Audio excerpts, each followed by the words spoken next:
Esto es el podcast de Enrique Figueroa MX.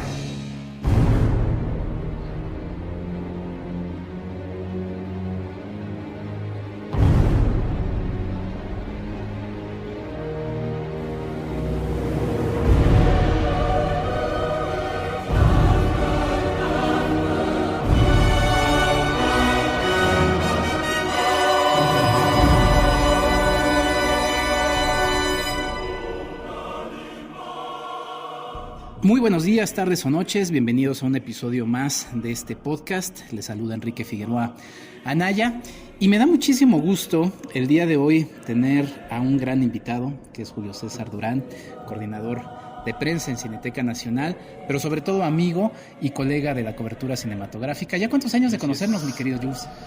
Fácil 10, fácil. Sí. Podría ser un poquito más, pero yo creo que 10 de empezar. Justo, según yo, nos empezamos a frecuentar porque las primeras coberturas, por ejemplo, que yo empecé a hacer de festivales de cine. Ajá. Y me acuerdo por ahí que habrá sido Guanajuato y Morelia 2012, creo. Yo creo que antes, mi querido Jules, porque si no me equivoco, estuviste en un aniversario de Reconoce MX. En 2000, sí, fue 2011, debió haber sido por ahí. Algo así. Sí, 2011, 2012, porque sí era el primer aniversario, uh-huh. Y fue en el Black Horse. Ah, seguro, sí. Y de hecho es curioso porque pues también por ahí también le mando un abrazo a Alejandra Castro, quien estaba ahí como RP de ese lugar. Ahora está okay. En también la cobertura fílmica, sí. Y en cosas de cine.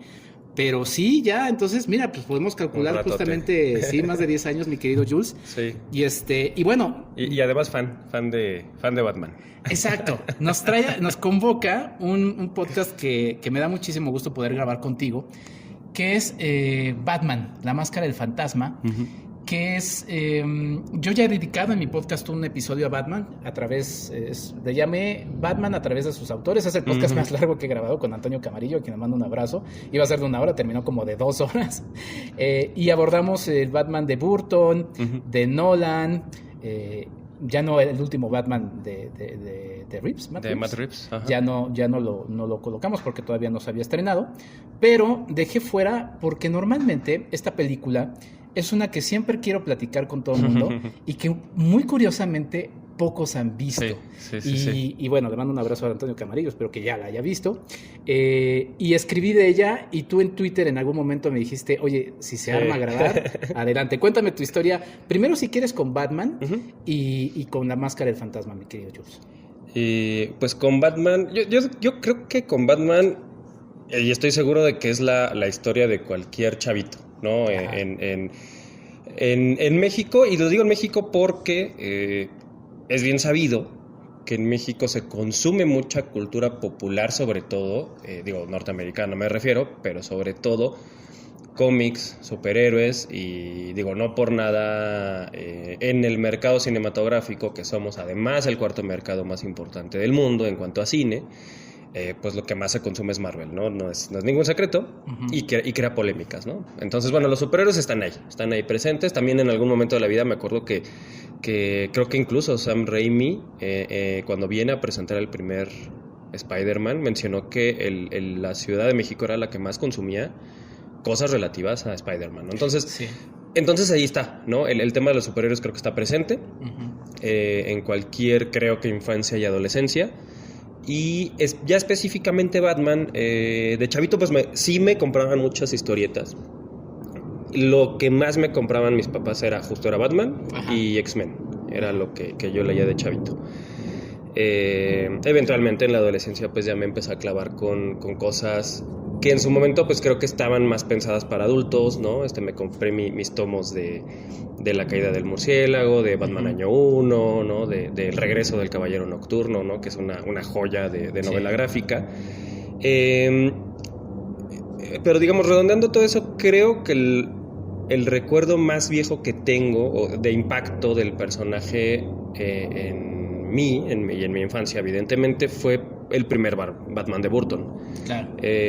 Tengo muy presente esa película. Lo mismo, no era una película para niños en realidad. Sí. Sin embargo, era un personaje que sí era o estaba asociado a niños y pues me dejaban verlo, ¿no? O sea, mis papás lo veían y yo me pegaba, me sentaba ahí a verlo. Uh-huh. Y sí tengo un recuerdo de que era algo que yo como que no concebía, precisamente porque era un momento en el que no había películas de superhéroes. Digo, y aparte yo estaba chavito, yo tenía 4 años, creo. Sí. Entonces, porque es 89, 90, pero según yo aquí llegó en el 90. Es 89, pero creo que a México llegó en el 90. Es posible, sí. Y me acuerdo del final, o sea, lo que tengo más presente es el final, esta figura arriba de los edificios con la batiseñal. Ajá. Recuerdo que a veces también me parecía muy de morrito, me parecía como una película de terror incluso, ¿no? Sí. Porque evidentemente esto no era una película pensada específicamente para niños, pero sí me dejó una marca bien importante. Porque a partir de eso, pues justo lo mismo, era comprar historietas de Batman porque me había gustado la película, y era comprar muñequitos de Batman, y era comprar pues un montón de parafernalia alrededor, ¿no? Yo creo que ese es el primer recuerdo que tengo, el Batman de Burton. Sí, que además es una etapa de parafernalia muy interesante porque, digo, en Estados Unidos fue todavía mayor. Aquí en México apenas estaba entrando el Tratado de Libre Comercio. Bueno, en ese año todavía no, posteriormente sí. Y vendrían muchos cambios en México en eso. Tengo una reflexión ahí sobre cómo nosotros somos también como una generación, pues sí, muy consumista, ¿no? Porque, sí, claro. Porque ni modo, ¿no? Y tú y yo que somos medio rojos, sí. Pues de repente uno se anda mordiendo la lengua, pero pues sí, ni modo, así es esto, ¿no? Pero sí, yo mi primer recuerdo con Batman haber sido Batman Regresa, 92, y con un álbum, pero no me acuerdo si la vi en el cine, es posible que sí, pero no me acuerdo porque tendría igual 6 años y esa era todavía más oscura. Pero sí me acuerdo de un álbum de estampas de Pepsi. Sí. Y me acuerdo sobre todo de la última estampa que me generaba mucha curiosidad, que nunca se respondió esa pregunta sobre si Gatúbela vivía o no vivía, ¿no? Exacto, al final. Exactamente. Yo también tenía esas. ¿Verdad? Es que salieron muchas cosas de esas. Y en específico, porque sí, obviamente no podemos dejar de hablar de Batman Máscara del Fantasma sin hablar de Tim Burton, porque pues es su influencia principal, ¿no? Sí, y justo ahorita que lo mencionabas, a mí me ha pasado lo mismo a lo largo de los años. Son pocas personas las que me he encontrado que la conocen o que la han visto, digo menos que la han visto, ¿no? Sí. Está raro, es raro porque en realidad esta película sale en cines, o sea, se estrena en salas cinematográficas. Sí. Evidentemente no es el éxito de taquilla que fue Batman y Batman Regresa de Burton, pero es raro. Bueno, a mí me parece peculiar que una cinta animada de este tipo o de este tono llegara a salas de cine. Yo la vi, me acuerdo, en un VHS pirata. Sí. Que igual trajeron a la casa, precisamente porque estaba en el momento, estaba muy de moda en Canal 5 la serie animada en la que está, no está basada, sino pues es una especie de extensión, ¿no? Sí. Esta película, que a su vez, como dices, y creo que es lo que me parece más importante, y ahora seguro ahorita lo platicaremos, que viene inspirada precisamente por las 2 películas de Burton. ¿Y por qué me parece tan importante esto? Porque es un personaje, para regresar al tema de que es un personaje asociado a niños, creo que fue una de las primeras veces, o fue la ocasión en la que se le puso este tono oscuro, adulto, evidentemente, y sobre todo en la serie animada, y evidentemente en La Máscara del Fantasma, que es lo que me encanta y con el paso de los años es lo que me ha terminado de conquistar, que tiene una influencia de cine negro tremenda, o sea, sí. tremenda, que me parece que hay grandes homenajes a Orson Welles, a Otto Preminger, a Jacques Tourneur, ¿no? Por ejemplo, ¿no? A Billy Wilder incluso, o sea, hay una serie de quizá no referencias, pero sí citas, notas, estilos, que todo tienen que ver precisamente con el film noir norteamericano de finales de los 40 y principios de los 50.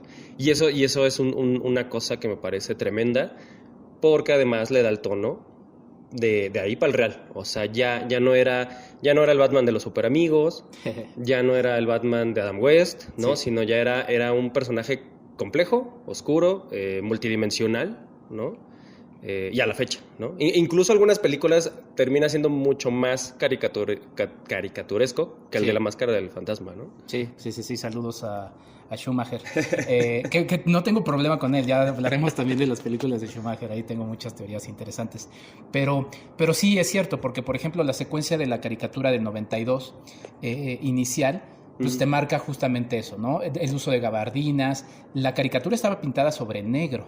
O sea, eso también era una característica. O sea, no solamente era oscura en la temática, sino oscura en la imagen. Sí. Y también como esta ciudad gótica, sí era como una ciudad gótica como de los 40, 30. O sea, era así estéticamente así. Digo, no quedaba claro porque estaba como combinada obviamente con distintas... Era temporal, ¿no? Pero... Eso está padre porque en realidad había muchas sofisticaciones. Sí. Había muchos gadgets, digo, sobre todo es en lo que se notaría, pero en realidad, contemporáneos o incluso futuristas, ¿no? Sí, sin embargo, toda la estética y todo el tono parecería precisamente que están los 30, 40, ¿no? Eso es algo que me gusta de este Batman, de la serie animada y de La Máscara del Fantasma, que lo que toma precisamente del film noir es esta crisis moral de Occidente que tiene, obviamente, en preguerra y en posguerra, ¿no? Sí. Ahí están esos, está ese miedo al otro que viene después del crack, ¿no? Del 29, que va a inspirar a muchas películas de terror de los 30, y viene el periodo de posguerra que va a inspirar a todo el cine negro, europeo también, pero vamos, Carol Reed ahorita pensé en el Tercer Hombre, pues esta crisis moral que viene tras la Segunda Guerra Mundial. Y cuando toda la gente regresa a sus hogares, ¿no? Todos estos veteranos de guerra que van a vivir y sufrir a Occidente en posguerra, dicen, no, a ver, espérate, es que todo está mal. Y quizás siempre estuvo mal, pero nunca nos quisimos dar cuenta, ¿no? Como que la guerra cambia ese chip. Sí. Y eso es lo que hace la película y la serie animada, ¿no? Tiene ese tono de, a ver, espérate, es que siempre hay algo torcido debajo de esta sociedad bonita y perfecta, que parece que es de los 40, que parece que es de los 30, ¿no? Sí, y es interesante que también hayas mencionado los cómics, porque también en los 80 Batman, pues sí, también sufre distintos cambios con estas novelas gráficas que ya mencionabas. Batman Año 1 siendo influencia directa de esta película, y también es el Batman más justamente en este género de cine negro que mencionabas, más detectivesco. Cuando salió la de Matt Reeves, todo el mundo estaba así, ay, es que es el Batman más detective y no sé qué. Yo así de, ¿ya vieron La Máscara del Fantasma? Sí, exacto, o sea, fue así como insistiendo en eso, ¿no? Porque como que de repente es así de, ya todo el mundo se le va. Y como dices también, a ver, se estrenó en cines, o sea, forma parte del Batman cinematográfico, ¿no? Pues vamos a hablar, justamente, vamos a aterrizar en Batman, la Máscara del Fantasma. ¿Por dónde quieres arrancar? Bueno, por cierto, viene siendo un homenaje doble, porque todavía no sé exactamente qué fecha sale el podcast, pero juguemos con dos fechas. 2022 se nos va, tristemente, Kevin Conroy, que da la voz en inglés. Digo, la verdad, para ser ciertos, no lo vimos en inglés, pero bueno, Kevin Conroy se va, es una voz importantísima, que además también le dio la voz no solamente a Batman en la caricatura, sino también en videojuegos y demás. Y 93, esta película es del 93. En 2023 ya son, siéntense viejos, 30 años de la Máscara del Fantasma. Así que bueno, creo que es una buena oportunidad, la pueden revisar en HBO. ¿Por dónde le entramos, Jules? Yo creo que hay una cosa, quizá la más, o sea, lo que está como encima, y medio lo mencionamos ahorita. Hay un antes y un después de La Máscara del Fantasma. Es una película que va a ponerle va a marcar la pauta para todo lo que va a venir después. Si bien, justo lo que dices ahorita, Joel Schumacher en realidad pues vuelve a hacer una cosa ahí medio camp, como el... Igual lo obligan a decirle, oye, ¿sabes qué? Quítanos de la memoria el pingüino echando cosas negras de la boca. Hay que poner creo que Burton sí lo mencionó algo así en alguna entrevista, de que necesitaban que Batman estuviera en la cajita feliz. En la Hollywood Reporter lo menciona. Y que su Batman no, o sea, no, como que no iba para allá, ¿no? Sí. Aunque yo me acuerdo que sí, también había monitos, pero bueno. Sí, no, necesitaban ponerle colores, necesitaban ponerle comedia para que estuviera en la cajita feliz, entre otras cosas. Mira, otra vez hablando de consumo, pero sí nos va a dar pie para que todo lo que venga después sea series animadas, películas animadas que ya no salieron en cine, pero pues que ahí están en formato, bueno, estuvieron en formatos caseros, que siguen, por ejemplo, ahora en plataformas, y los eventuales Batmans, digo, el Batman de futuro que también fue serie animada, el de Nolan, el de Matt Reeves, pues, evidentemente que justo anoche estaba yo leyendo una entrevista de Robert Pattinson, Ajá. que decía que su inspiración principal era el Batman de Kevin Conroy, ¿no? Claro. O sea, que él lo que quería era acercarse a eso. También lo mencionaste ahorita, ¿no? Bueno, ahí está, el detective, ¿no? Sí. Y justo algo y por el otro lado, algo que ha ido perdiendo Batman, que sí o sí está en la serie animada, es que es un detective. Ok, es un superhéroe y hace muchas cosas y esto, que tiene todos sus gadgets y tiene toda esta fortuna detrás que le permite hacer todo lo que quiera o casi todo lo que quiera. Pero en realidad el punto principal de este personaje, y que otra vez lo trae del cine negro, es que es un detective. Sí. Es un personaje... ¿Y qué tiene que ser un detective? Bueno, es un personaje que está en medio, lo que cualquier superhéroe, pero pensemos en la posguerra occidental. Es un personaje multidimensional que está en medio entre querer trabajar dentro de la ley y no, ¿no? Uh-huh. Y no poder o no querer o simplemente porque no es tu función, ¿no? Entonces está ahí en medio precisamente entre la luz y la oscuridad. No es de gratis, ¿no? Uh-huh. Entonces eso es lo que hace un detective, ¿no? Está medio jugando sí con las reglas de la policía, pero tiene otros chances, ¿no? De irse por la libre. Esto lo pone en muchos conflictos, evidentemente, y trae sus conflictos propios precisamente a ese universo. Que para empezar, bueno, que a final de cuentas, pues eso, lo hace un personaje complejo, lo hace un personaje adulto, cosa que a veces está en Batman y a veces no. A mí me gusta ese Batman, justo, a mí me gusta ese personaje que en realidad, más allá de que tenga un batimóvil, que está padrísimo además, o que tenga un batiplano o lo que quieras, en realidad todas las cosas que resuelve las resuelve por intelecto, ¿no? Y por lógica y con la ayuda además de Alfred, que también es su especie de Virgilio todo el tiempo, ¿no? Sí. Sí, interesante. Por cierto, ahorita que mencionabas el Batimóvil, me quedaba pensando, quizás sea mi Batimóvil favorito, ¿eh? Digo, obviamente me gusta el de Burton, pero me gusta también. Y es muy interesante porque a mí me atrajo Batman mucho, justo por eso, porque era un antihéroe, ¿no? Y siempre reflexionando uno piensa, o sea, los antihéroes son más humanos que los héroes, o sea, por eso... Digo, sí existe, ya hablaremos de Superman, y hay cómics muy buenos de Superman, All Star Superman, por ejemplo, pero siempre, o sea, era perfecto, que hasta el copete lo tenía perfecto, o sea, así de perfecto era Superman, y tiene muchas cosas, y en la máscara del fantasma creo que además se humaniza todavía más, por decirlo así. Nos encontramos en una película que se basa en dos tiempos, en donde, digamos, está el tiempo presente y el tiempo pasado que se va reconstruyendo a partir de recuerdos de Batman. Pero lo que sucede en el tiempo presente es que Batman está solucionando, justamente como detective, tratando de buscar las pistas de un personaje que después conoceremos como el Fantasma, que está matando a una serie de mafiosos. Y le están echando la culpa a Batman, entonces pues él también para tratar de quitarse eso, pero sobre todo para investigar qué es lo que está sucediendo, y a partir de ahí nos encontramos con algo que sí se ha manejado en las películas de Batman, pero que creo que aquí se maneja muy bien, que es un humano y se enamora, y el dolor de tener que decidir, ¿no? Sí. Que es el conflicto de siempre de Batman, ¿no? De seguir siendo este vigilante nocturno que puede todo, ¿no? Sí. Bueno, ante la policía, que es a quien siempre tiene encima, por ejemplo, ¿no? Sí. Al cuerpo policíaco de Ciudad Gótica, y la sociedad, ¿no? De que entre qué es héroe y qué es villano y que sí y que no. Siempre está en ese constante de, bueno, tiro la toalla y ya, ¿no? Ya hasta aquí, ya hice lo que tenía que hacer, ya, ¿no? Siempre está en esa disyuntiva. Acá le suma precisamente la cuestión amorosa, ¿no? Donde tiene esta oportunidad de, bueno, ya hiciste lo que tenías que hacer, ya pusiste alguna clase de orden en Ciudad Gótica, que era lo que pretendías, nadie te está diciendo que estás olvidando a tus padres, pero bueno, tienes este chance de ser un humano común y corriente, el millonario filántropo de familia, bonito, todo, ¿no? Entonces ahí le sumas otra, ¿no? Una segunda disyuntiva. Y se me hace padre precisamente que en estas disyuntivas está el gran tema de la película, que es la venganza, que es el eterno tema de Batman, que incluso se lo achaca, ¿no? Uno de los, que puede ser un pro o un contra.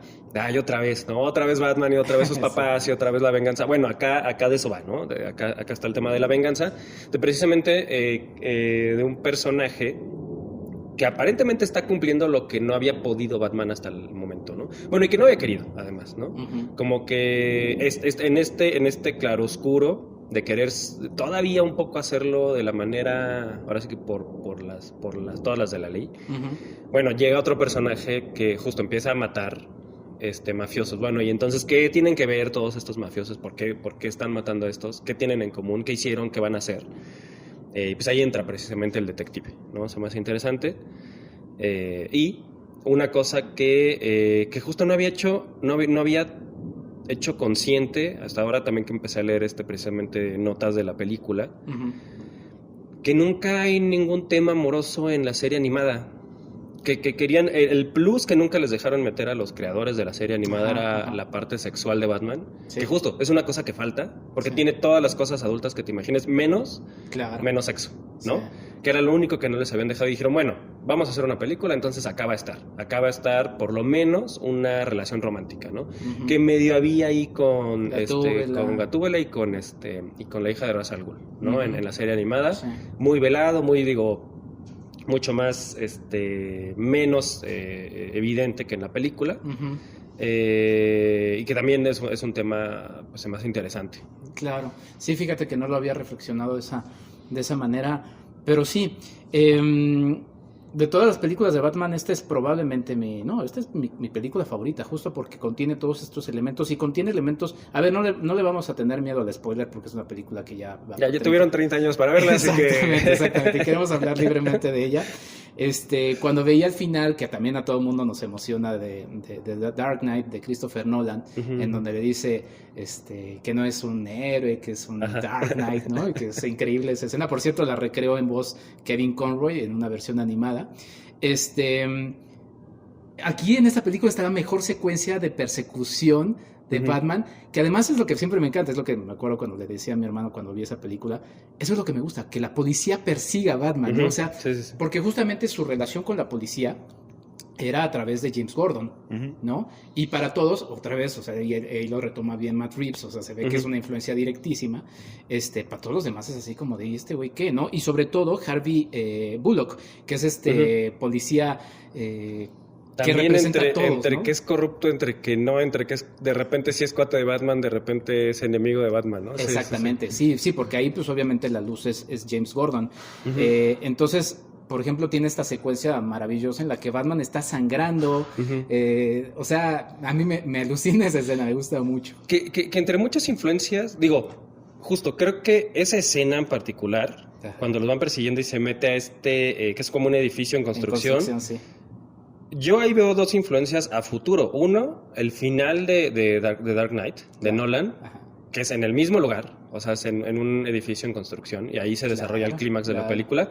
Y justo ahorita que mencionabas el de Matt Reeves, precisamente todas estas ocasiones en las que, bueno, tiene James Gordon, que es Jeffrey Wright acá, que lo tiene que salvar de no te metas con estos porque yo no tengo, o sea, mi mano no alcanza hasta allá, ¿no? O sea, no, o sea, sí te puedo hacer muchos paros, pero tengo límites, ¿no? Y bueno, lo logra sacar de la comisaría ahí, muy, medio chusco, pero creo que por ahí va. O sea, creo que precisamente La Máscara del Fantasma termina influyendo a estas dos películas en partes climáticas. Sí. Digo, yo cuando vi The Dark Knight dije, es que esta es la escena de la máscara. ¿De dónde lo he visto? O sea, esto es de acá.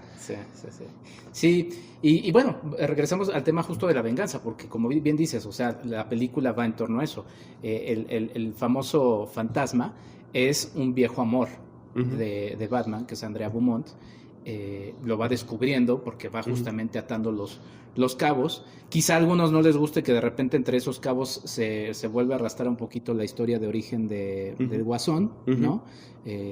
Probablemente a mí no me molesta demasiado porque, o sea, podría ser que sí, pero igual no, o sea, no es necesariamente es que se meta con la historia de origen, pero bueno, el asunto es que nos encontramos con este personaje en donde él se ve como espejo, ¿no? Porque los dos han sufrido, pero los dos tomaron decisiones diferentes, ¿no?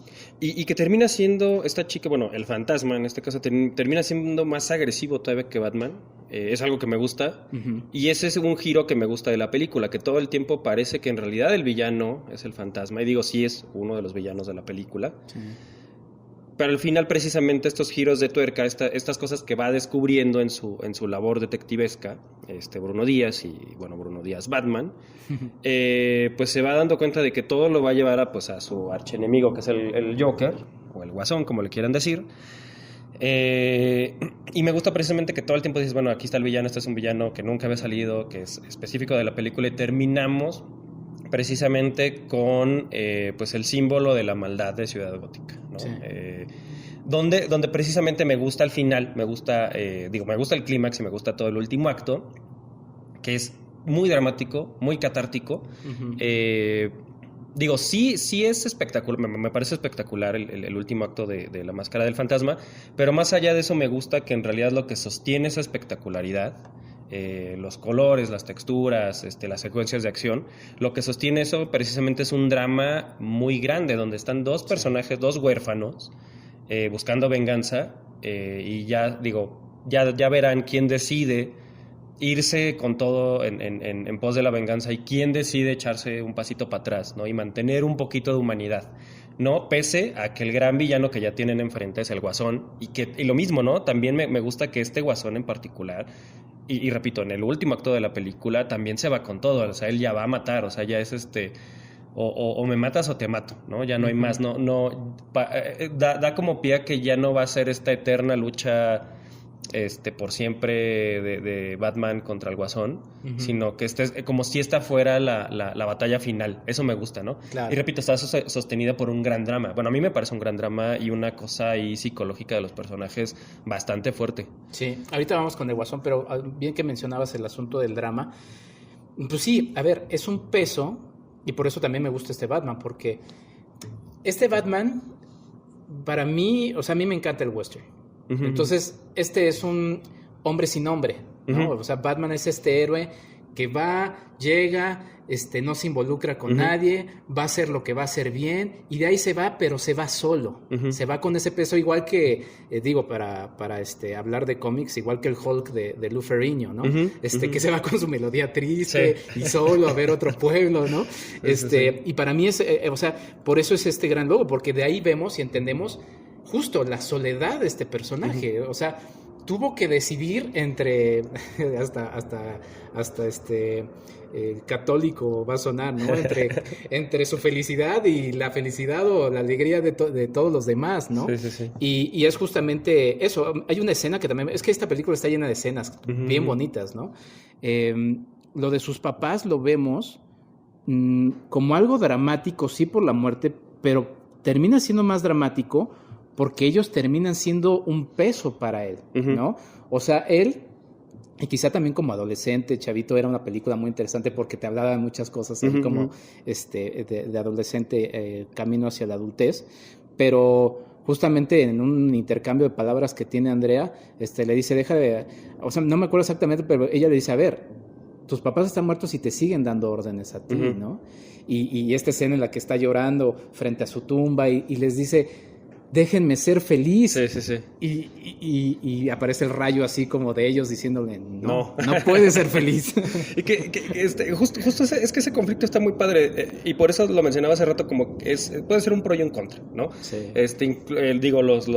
Los haters de Batman siempre dicen esto, ¿no? Como, es que siempre regresa a sus papás, siempre, y una vez y otra vez, como que nunca se va a poder separar de su historia de origen, ¿no? Si vas a contar a Batman, tienes que contar su historia de origen, y Chole es la historia de origen. Sin embargo, acá justo me parece que es en realidad, más que querer contar otra vez la historia de origen, más bien ese es el conflicto principal, porque en realidad acá lo que pasa, o el El cambio que sí tiene La Máscara del Fantasma es que en realidad Batman ya está en un punto de no los voy a olvidar nunca, papás, pero ya, hasta aquí, ya cumplí, creo que ya cumplí, díganme si ya cumplí, ¿no? Un poco creo que eso es lo que les está pidiendo, lo que les está preguntando, y es cuando se vuelve a encontrar con Andrea Beaumont, que eventualmente pues nos vamos a enterar que tiene un conflicto similar, ¿no? Similar porque acá sí es una venganza total, ¿no? Sí es una venganza violenta, o sea, acá no hay arrepentimientos, ¿no? Aquí es te voy a quitar lo que me quitaste, ¿no? Y Batman ya está en un punto de, bueno, pues creo que ya tengo que retirarme, ¿no? Sí. Sí, que además en este punto moral que también mencionabas de Batman, sí va fuera de la ley, uh-huh. Pero también estamos hablando de una ley o de una policía corrupta, ¿no? Uh-huh. Entonces, ahí más bien lo que termina siendo su guía, y también es lo padre del personaje, es su propia moralidad. Entonces, uh-huh. Ahí es donde su propia moralidad dice, a ver, ok, sí, yo voy igual, o sea, fuera de la ley y todo eso, pero no mato, ¿no? Uh-huh, uh-huh. Bueno, por lo menos no hay, ¿no? No mato y entonces es ahí, y también sigue, pues es una historia en la que sigue enamorado de esta mujer, en donde trata uh-huh. de salvarla, y al final también termina siendo esa tragedia, otra vez, entre decidir su vida feliz, que es algo que también uh-huh. se ha abordado mucho en los cómics, ¿no? Y que también es el peso del pobre Alfred. O sea, pobre Alfred. Yo por eso, y nada más voy a mencionar esto porque sí, Batman contra Superman, me gustan 2 puntos mucho de ella. O sea, una, esa que es un Alfred alcohólico, y lo entiendo perfectamente. Tendría que ser, o sea... Sí, ya está la madre de este güey, obviamente me voy a perder. Sí. Así tendría que ser después de tantos sí. años de soportarlo.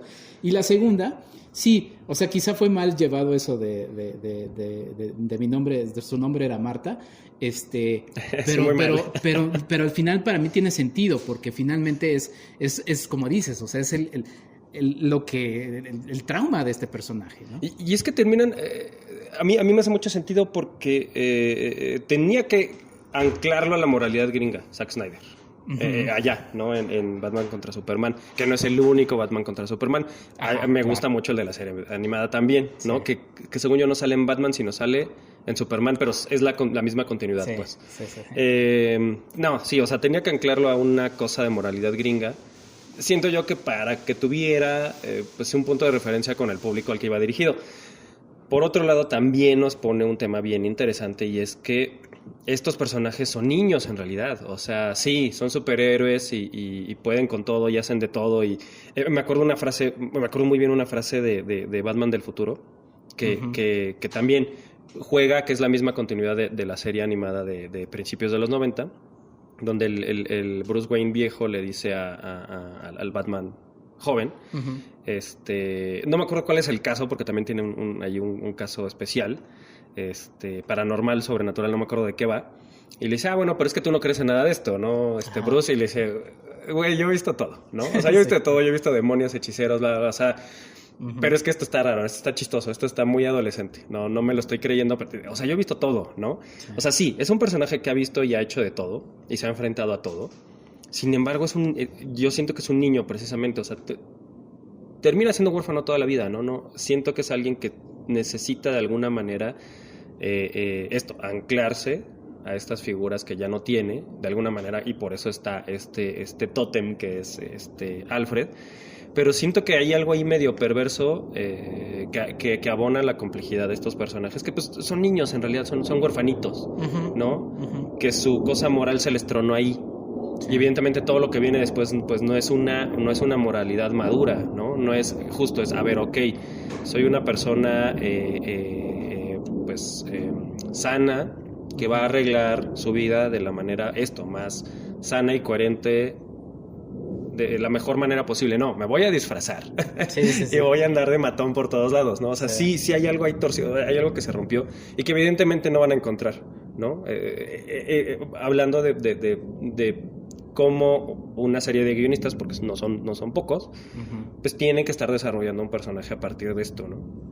Sí, los guionistas de esta película son Alan Burnett, Paul Dini, Martin Parko y Michael Reeves. Y por cierto, y me quedé pensando en el de Zack Snyder, cuando está Batman, pues sí, su traje, no sé, a mí me sonó como una especie de homenaje a Batman justamente animado, porque los ojos se le iluminan de color blanco, como lo vemos en la serie, que además en la serie me gusta mucho ese diseño, ese asunto de los ojos blancos como que le da, y aunque no veamos su pupila y todo eso, le da mucha personalidad, porque me acuerdo también otra escena de Máscara del Fantasma, en donde está espiando a Andrea con Arthur, que es su interés romántico en el tiempo contemporáneo de la película, y entristece, o sea, todas esas secuencias, me encanta cómo sufre Batman, me encanta que sufre, porque dice, es la vida que dejó ir, ¿no? Y no está llorando, pero está lloviendo. Pero le está, en realidad, ahora sí que como dice Rutger Hauer en Blade Runner, pues van a desaparecer como lágrimas en la lluvia, ¿no? Así, claro. Justo así fabrican esa escena. Y ahora estaba pensando también precisamente en esto del sufrimiento, que también tiene algo órfico ahí, ¿no? Bueno, algo de Orfeo, porque es y de tragedia griega, o sea, porque sabemos que no va a poder, o sea, sabemos que es un superhéroe y que tiene que ser un superhéroe y que va a seguir siendo un superhéroe hasta el fin de sus días, no importa qué pase. Pero quieres que no, o sea, todo el tiempo la película está jugando contigo como espectadora de, no, ya, o sea, sí, va a ser su vida feliz, va a ser su casita, su familia, su todo, pero sabes que no, y al final tiene este chance, precisamente cuando ya literalmente todos sin máscaras, incluso el Guasón, ¿no? Porque ahí medio revelan un poquito del origen del Guasón. El Guasón, el fantasma que es Andrea y Batman. Y termina, te digo, siendo algo muy, muy a la Orfeo de, bueno, a ver, ya, vámonos los dos, vamos a escapar del infierno. Sí. Y que nadie voltee atrás, ¿no? Y ella termina volteando, ¿no? Esa es la gran tragedia de Batman, de que tiene que perder eso, ¿no? Tiene que perder,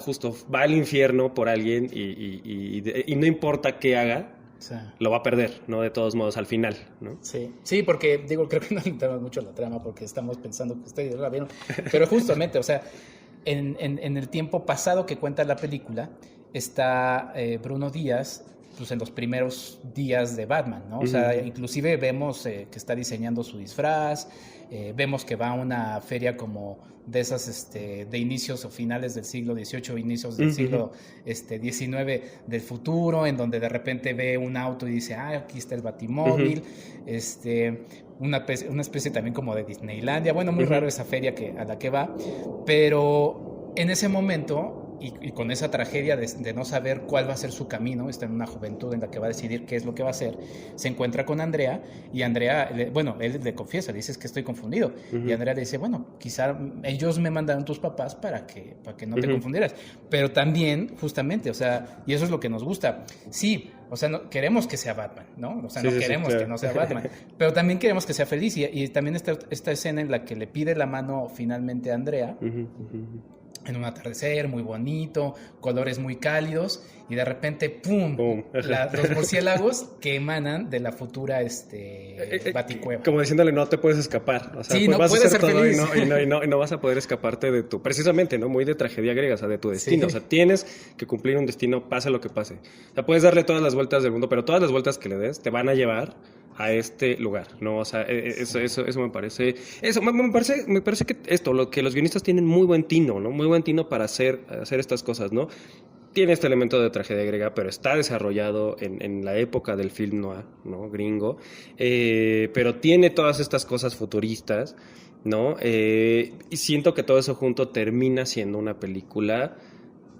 ¿no? Ya está cumpliendo 30 años, me parece que sigue siendo actual.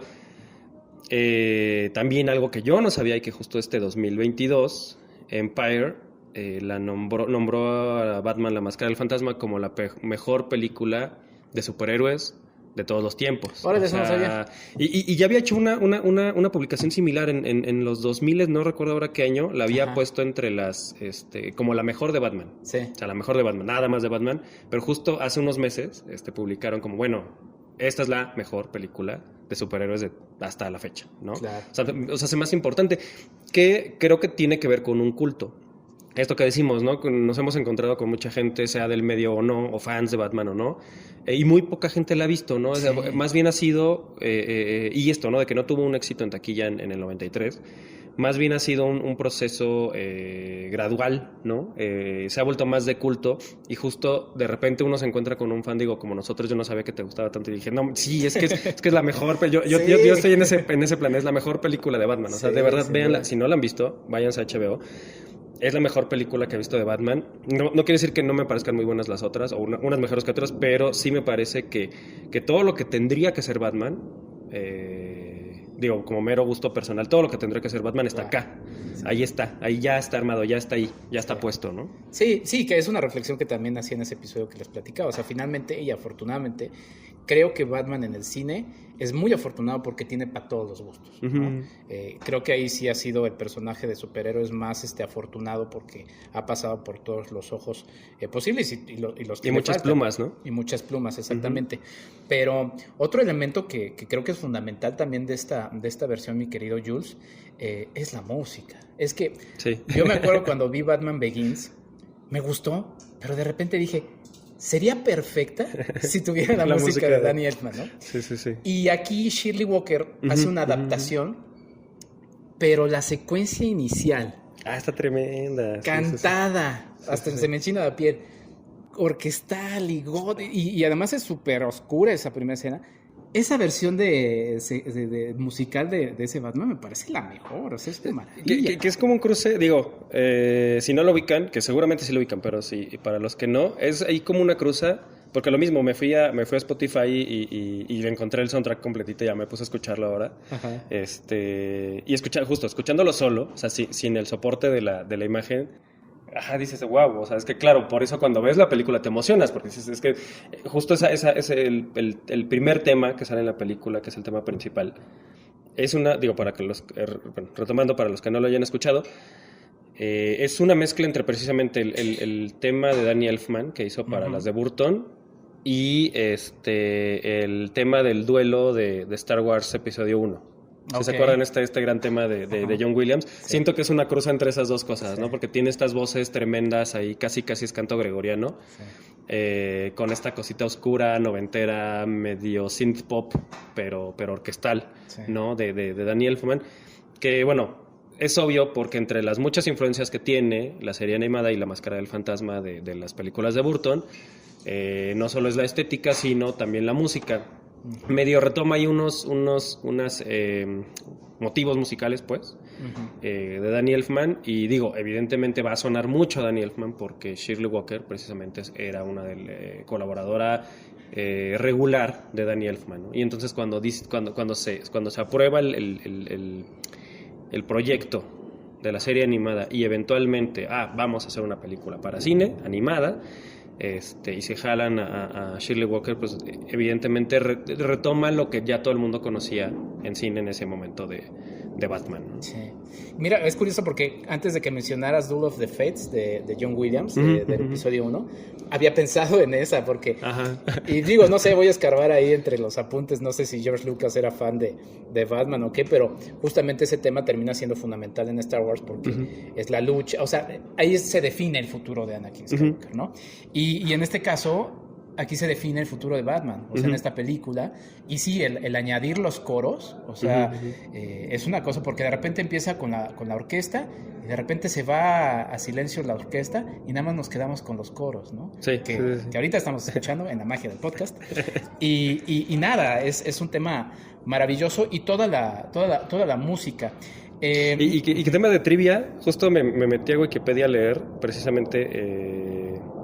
para saber quién era Shirley Walker, y también en una entrevista dice, bueno, es que los cantos, o sea, todos estos coros que son como en latín, si no es latín, son los, a los coros los puse a cantar los nombres del crew al revés, y eso es lo que está, o sea, en realidad lo que están cantando es el nombre del crew de la película al revés, o sea, no es latín, no es nada ahí raro, solo es como, bueno, lean esto al revés, ¿no? Y cántenlo, ¿no? Entonces, digo, tema de trivia ahí. Está padre, para tener el vinilo y darle la vuelta. Exacto, y escuchar los nombres, ¿no? Sí, exacto.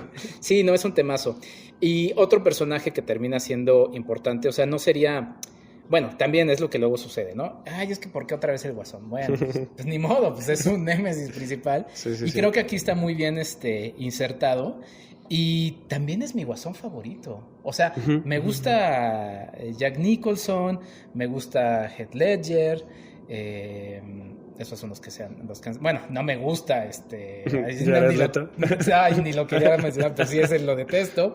Pero digo, también no lo conocimos con la voz de Mark Hamill, que todo el mundo dice, no, es que la locura de este personaje, porque también aquí hay una secuencia en la que me encanta, que de repente salva a Destra, que es como el jefe de estos mafiosos, y acude a pedir ayuda al Guasón. El Guasón es como más lúdico, pero hay un momento en el que de repente ofende Balestra al Guasón, lo agarra, y el Guasón cambia su sonrisa así maquiavélica y dice, no estés jorobándome, ¿no? Y entonces ahí se ve esa locura de ese personaje. O sea, sí es muy divertido en la caricatura, pero es el más torcido de todos, ¿no?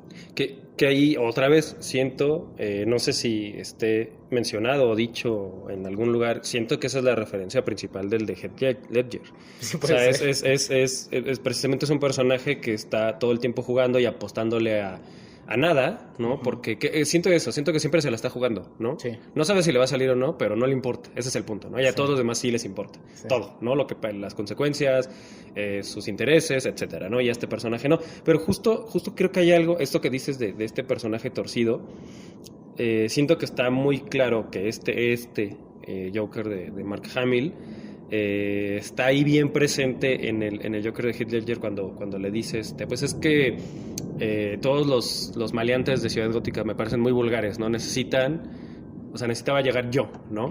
Para poner la vara alta, ¿no? Sí. Porque todos me parecen absolutamente vulgares. Creo que por ahí va el juego de este Joker, ¿no? Entonces sí siento que también ahí hay salpica un poquito a Nolan, con un personaje que también, digo, si bien acá sí tiene esta cosa de que medio vamos a ver sus orígenes, pues precisamente juega esto, ¿no? Juega a alguien que no tiene nada que perder, ¿no? Sí. Que no le importa nada, más que poner en jaque a todos los que tiene alrededor, sí. Sean colaboradores o sean enemigos, ¿no? Me gusta porque cómo juegas con eso, ¿no? O sea, cómo te enfrentas a algo que se te va de las manos todo el tiempo, ¿no? Sí. Y con esto que dices, ¿no? Sí, otra vez el Guasón no es el enemigo de siempre. Bueno, es que es el que le da chance a la película para jugar con esto, ¿no? Precisamente cómo te enfrentas a el fantasma resulta no ser el fantasma de Andrea Beaumont, sino el Guasón, ¿no? O sea, sí. Porque es cómo agarras humo, ¿no? Cómo agarras algo que no solo no juega con tus reglas, sino que no juega con ninguna regla, ¿no? Sí, que además también pues el Guasón siempre está poniendo a prueba a Batman, constantemente, ¿no? Porque lo quiere sacar de sus casillas. Y aquí encuentra a su amor justamente en esa idea y la quiere sacar de sus casillas. Y eso es lo que Batman trata de evitar, ¿no? O sea, como decirle... Porque ya sabe por dónde, ¿no? Ya sabe cómo es este güey. Y dice, espérate, no caigas en su juego, porque si caes en su juego va a ganar, ¿no? Sí. Y me quedé pensando en la sonrisa, porque su sonrisa es maquiavélica, y ahora que salió esta película de Smile, también habrá brevado de... no. Pero sí, porque por ejemplo cuando descubren la película Batman, que es el Guasón, tiene una fotografía de los mafiosos y de repente dibuja esta sonrisa. Se la dibuja encima. Y es muy sencillo, pero te da ese terror, ¿no? Sí. O sea, sí, eso es la sonrisa maquiavélica del Guasón. Y es que eso es algo general, que digo, ya lo mencionamos, pero no está de más reiterarlo. Eso es algo general de la máscara del fantasma. Creo que es un poco más accesible que otras películas de Batman, es decir, no tiene una violencia explícita, a pesar de que sí hay violencia. Sí hay temas adultos, vamos, el romance es bastante adulto, ¿no? Sí.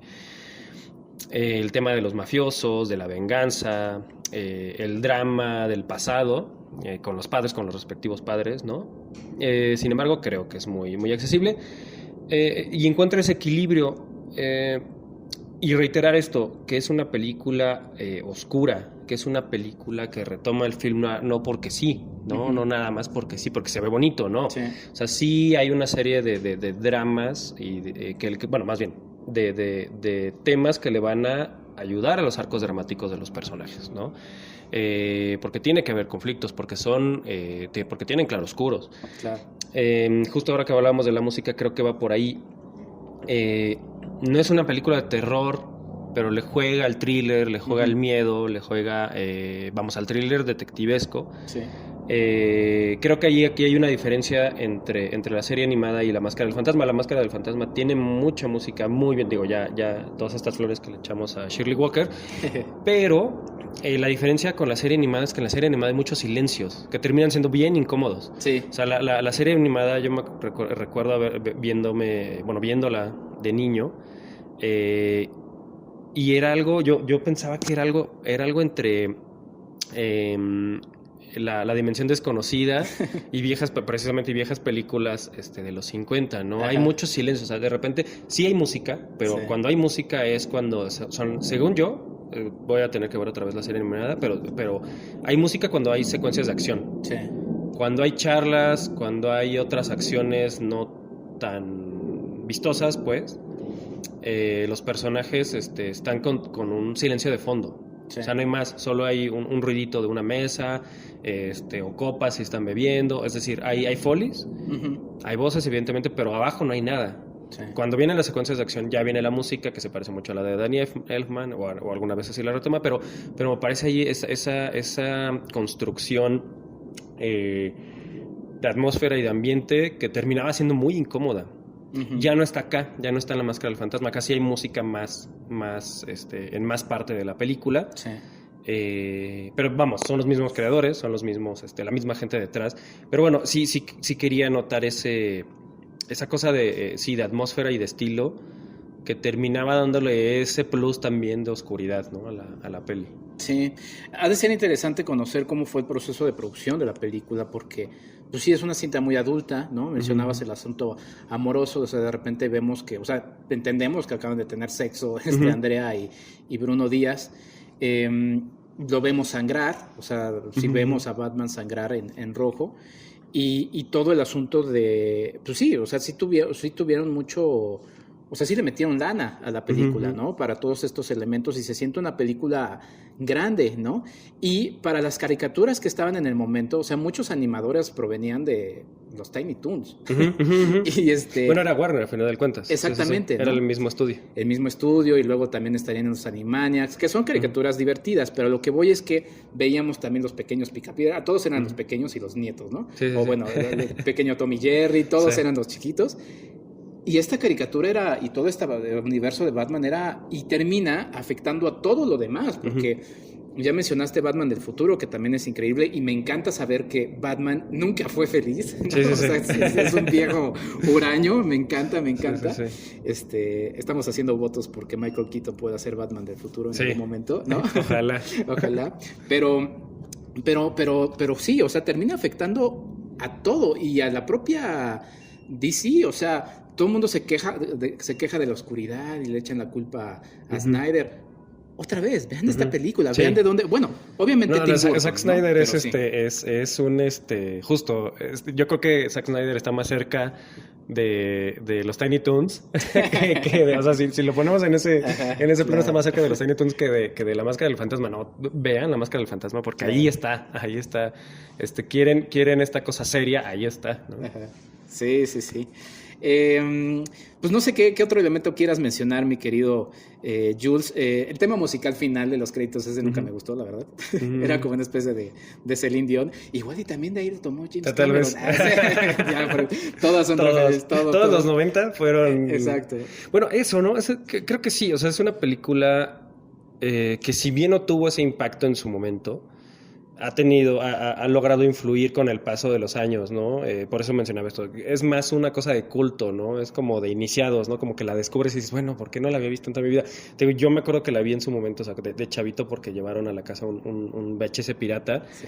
Y era como, espérate, ¿qué es esto, no? O sea, como hay algo, o sea, no sabía qué, pero había algo ahí más profundo y más complejo de lo que me esperaba, justo, ¿no? Porque estábamos acostumbrados, digo, a pesar de que ya estaba Burton súper hecho, pues, pues estábamos acostumbrados al Batman de Adam West, no estábamos acostumbrados a los super amigos, era lo que pasaba los fines de semana en la tele, Sí. ¿no? Estamos acostumbrados a Superman, que siempre es muy bueno, que siempre es muy, muy, muy recto, que es absolutamente plano.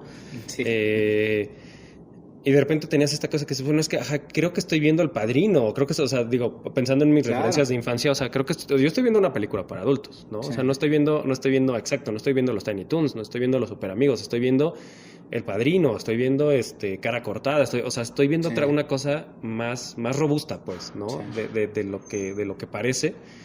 Y obviamente conforme fui creciendo y regresé varias veces a ella y me encontraba con alguien, pues, sí, yo también la vi, no, está increíble, no sé qué, la volví a ver. Y la acabo de ver hace como un año menos, bueno, ahora en pandemia, bueno, en pospandemia.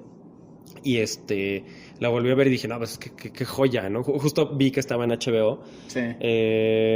Y le vas encontrando cositas, ¿no? Le puedes rascar a una película que es un thriller de detectives, que quiere ser film noir, que quiere ser tragedia, que quiere ser entretenimiento, evidentemente, ¿no? Es una película de entretenimiento.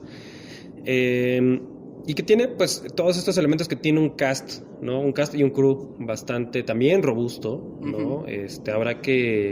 Ahora que me metí a ver quién estaba detrás de la música, pues, me voy a ir a echar un clavado a ver qué más ha hecho Shirley Walker, porque también me parece una gran compositora. Sí.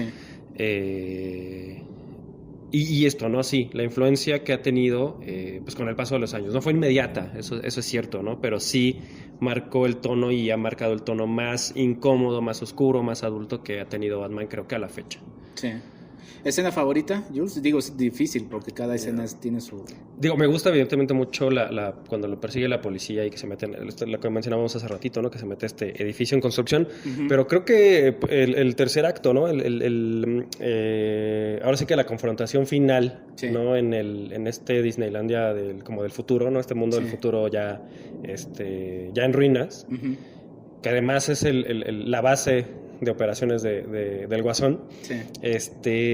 Me gusta esto por lo que decías, ¿no? Porque tiene unos colores que me parecen difíciles de conseguir. Entiendo que toda la película se hizo con animación tradicional, uh-huh, salvo los créditos de inicio. Sí, y se nota. Sí, y se nota mucho, digo, es una textura totalmente distinta, ¿no? Los, sí, edificios.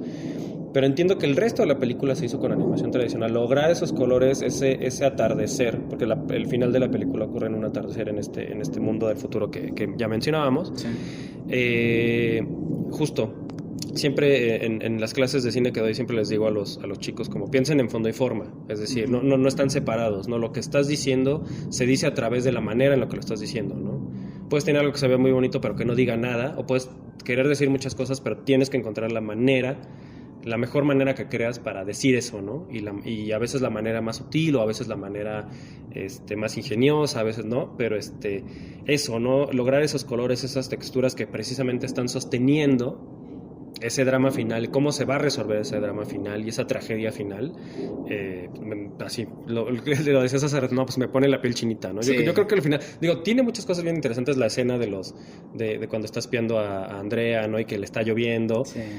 Digo, tiene cosas muy líricas, sí, pero creo que me quedo con el final, con la confrontación final. La confrontación final. Mi escena favorita, indudablemente, y me parece de los mejores finales, si no es que el mejor, es Batman poniéndose por primera vez su capucha. Uh-huh. Y digo, casi no hablamos de Alfred porque aquí aparece poco, aunque uh-huh, sí su papel es justamente como el pobre Alfred. Por eso les digo que me encanta que termine alcohólico, porque pues, termina sí, frustrado de que Batman nunca logra. O sea, uh-huh, para él le hubiera encantado que Batman, como dice Nolan, uh-huh, en la de Nolan, o sea, que sea feliz, pero se pone la máscara en una escena sumamente oscura y de repente voltea y Alfred lo primero que hace es espantarse, ¿no? Así, uh-huh, ¿qué es esto, no? Y vemos eso, nos emociona, pero se transformó, o sea, uh-huh, sacrificó a Bruno Díaz, uh-huh, exacto, en favor de Batman, ¿no? Sí, y esa es la tragedia de Batman. Sí. ¿No? Pues mi querido Jules, te agradezco mucho por esta charla. Vayan, corran a ver en HBO, que también creo que puede ser que los haya alejado que sea animada, pero a ver, en fin, ya estamos en el marco de Pinocho y Guillermo del Toro, Miyazaki tiene muchísimo, todo el anime japonés también nos ha enseñado, entonces no huyan porque es animada, de verdad creo que es probablemente sí la más adulta de todas las Batman en cine que se han hecho. ¿Dónde te pueden seguir, mi querido Jules? Y pues te agradezco una vez más por esta charla tan deliciosa. No, pues gracias a ti y también gracias por el chance de precisamente de hablar de un tema y de una película que no es muy común tener el chance de hablar, y también pues ahorita que dijiste que eres fan del western, también ya te aparto de ese programa. Sí. Porque también soy fan del western, que es otro género que digo, por muchas razones, pues es un género ya no popular, ¿no? Pero digo, por evidentes razones de contexto y de épocas, pero bueno, me pueden seguir en @Jules_Durán en Twitter. Y bueno, y Jules Durán así todo junto en donde se les ocurra, en Letterboxd, en Instagram, y pues ya creo que digo en Facebook, pero ese no, en realidad casi no ando por ahí tanto, pero digo Twitter, Instagram, Letterboxd como Jules Durán, JOOLS Durán. Buenísimo, mi querido Jules. Y yo no me quería ir sin mencionar los nombres de Frank Manero, que era un venezolano, que escondía muy bien su acento, ¿no? Sí. Porque además eran doblajes que hacían general para América Latina. Y Rubén León como Joker, Frank como Batman y Bruce, y Rubén León como Joker, porque así lo escuchamos, la verdad. Sí, si quieren escuchar a Frank Manero, él narra unos episodios, creo que es de History Channel o de Discovery Channel, de programas sobre ovnis y temas es que me escuché uno y dije, espérate, ese es Batman. Ese es Batman. Y estaba narrando precisamente, es el narrador en español de estas series como de misterios sobrenaturales y espaciales y cósmicos. Que además es una voz muy característica, digo, ya lo mencionabas, o sea, Kevin Conroy, pero nosotros lo escuchamos con la voz de Frank, y también era una voz muy pues muy buena para Batman, la verdad. Sí. Oscura también. Oscura, sí. Y bueno, pues muchas gracias, mi querido Jules. Gracias. Y nosotros nos vamos escuchando justamente música de Batman, la máscara del fantasma. No el tema final, no corran. Chao.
Significa que no me importe. Realmente no quisiera decepcionarlos, pero es solo que ya no duele tanto como antes. Pueden entenderlo, ¿no es así? Óiganme, podría donar todo el dinero para que contraten más policías y dejar que otros asuman los riesgos. Ahora es diferente.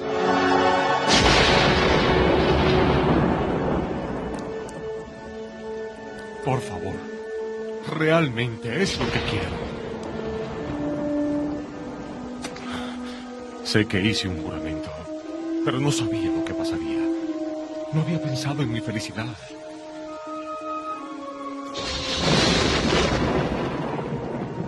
Por favor, díganme que puedo hacerlo. Tal vez ya lo han hecho. Tal vez me enviaron para eso.